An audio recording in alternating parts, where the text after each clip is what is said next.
भारताचा स्वाभिमान आणि खऱ्या अर्थाने भारताच्या स्वाभिमानासाठी याची फार आवश्यकता आहे। विदेशी देशी वेगवेगळे आपण काळजी घेणं गरजेचं माध्यमातून खऱ्या अर्थाने महाराष्ट्र विधानसभेमध्ये ज्या वेळेस ज्या भूमिका त्यांना मिळाल्या आणि त्या भूमिकांमध्ये निश्चितपणे चारकोप विधानसभा सन्मान्य आमदार जरी निश्चितपणे वेगळ्या विधानसभेच्या आमदारांचा टाळ्यांचा गजर करूया आणि त्यांचं स्वागत करूया।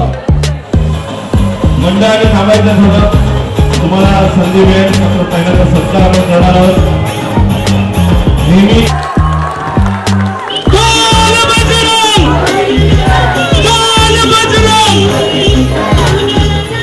हिंदूंचा आवाज, हिंदूंचे नेते, सनातनचे रक्षक आमदार योगेश सागरजींना विनंती करणार।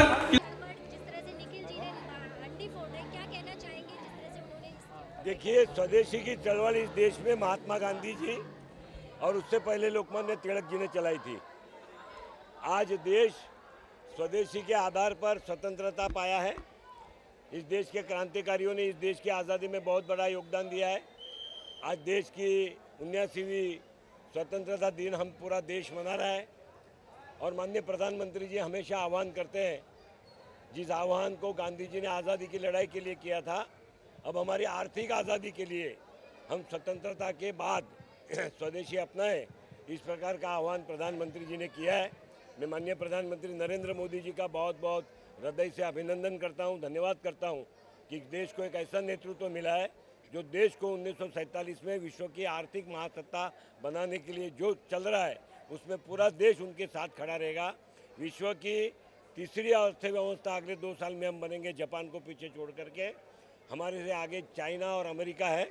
अमेरिका की दादागिरी को पहुंचने के लिए और विश्व में भारत को आर्थिक महासत्ता बनाने के लिए स्वदेशी को प्रोत्साहित करना पड़ेगा और हम सब मिलकर करेंगे। आज निखिल जी ने आपको हनुमान जी का गदा भेंट किया है, तो उस गदा से आप किसकी मटकी फोड़ना चाहते हैं? हनुमान जी, उसमें मैं स्वयं हनुमान जी देखूंगा उस गदा में और उसकी गदा को हनुमान जी की गदा समझ के पूजा करूंगा।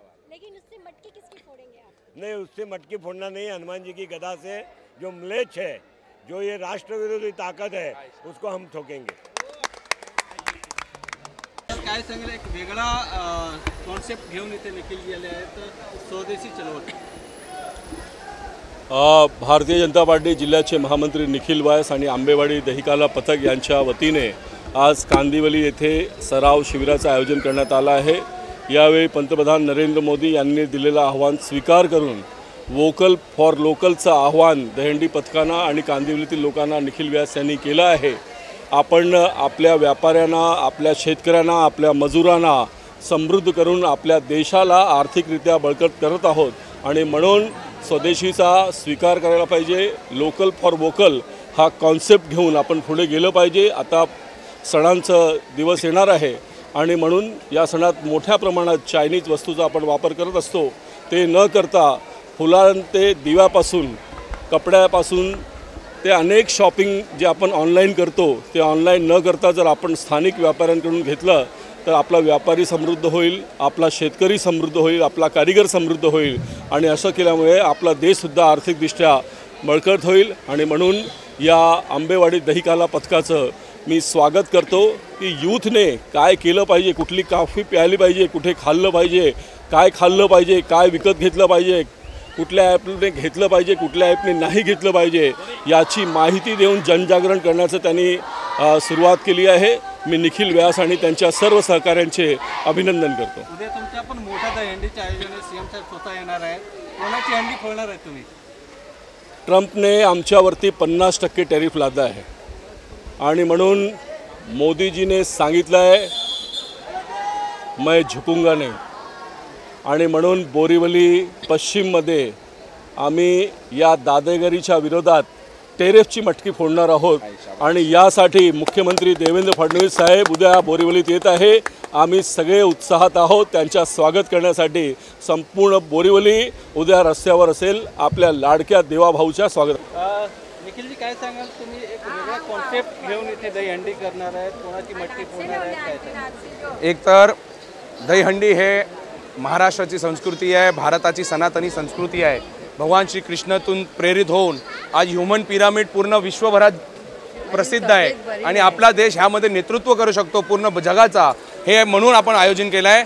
दुसरं म्हणजे कोणताही प्रकारचा डगचा जर जयकांत शिकरे झाला असेल, त्याचा इगो हर्ट झाला असेल, तर समोर सिंगम पण आहे आणि समोर झुकेगा नाही साला बोलणारा पुष्पा पण आहे. आणि म्हणून आम्ही टॅरिफतून घाबरत नाही. उलट 140 कोटींचा हे देश आहे. आम्ही जर स्वदेशी चळवळ पुन्हा चालू केली आणि म्हणून आम्ही आता इथून युवकांना आवाहन केलं आहे की स्वदेशी चळवळ हे पुन्हा एकदा भारताच्या स्वाभिमानीसाठी आपण चालू करूया. आम्ही समोर विदेशी ब्रँड ठेवला आहे आणि विदेशी म्हणून मुद्दाहून अमेरिकन ब्रँड ठेवला आहे आणि ह्या बाजूनी देशाची ब्रँड ठेवला आहे.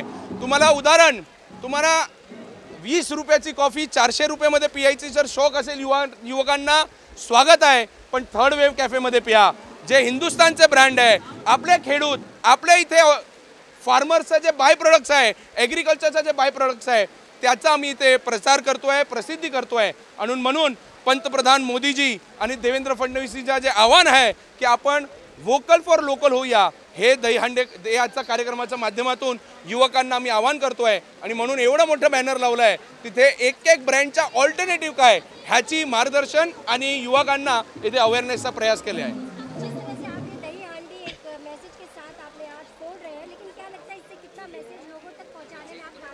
बहुत ज़्यादा होगा. हमने कोविड के समय देखा था किस तरीके से एग्रीकल्चर प्रोडक्ट्स की डिमांड बढ़ी थी. आज अपने उधर का गुड़ होने दीजिए, आज अपने उधर का शुगर केन होने दीजिए, आज अपने उधर का कापूस होने दीजिए. हमारा जो आर्ट्स है, हमारे जो कल्चर है वो इतना महान है, हमारी क्वालिटी लोग चाइना से ज़्यादा प्रीफर कर रहे हैं. मुझे तो लगता है ये एक बहुत बड़ी संधि है कि हम चाइना को ओवरटेक करके मैन्युफैक्चरिंग यूनिट के हम पूरे वर्ल्ड के नेता बन सकते हैं. पर उसके लिए हमें अपने स्वदेशी ब्रांडों को मौका देना चाहिए. इसी की जागरूकता का एक प्रयास यहाँ पे किया गया है. देखिए, ये हिंदुओं की सरकार है और पूरा प्रयास किया जाता है. आज आपने यहाँ पे देखा होगा कि क्रेन है, हार्नेस है, यहाँ पे एम्बुलेंस है, हर चीज़ का प्रयास किया जाता है.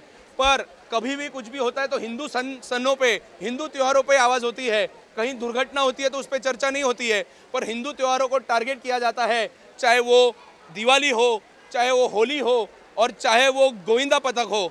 ये हिंदुओं के त्यौहार है, इसको बढ़ चढ़कर आप देखिए पूरे महाराष्ट्र में, पूरे मुंबई में एक आनंद का माहौल है. उसका कारण है सभी गोविंदा पथकों को मालूम है कि महाराष्ट्र के मुख्यमंत्री देवेंद्र फडणवीस जी उनके पीछे खड़े हैं.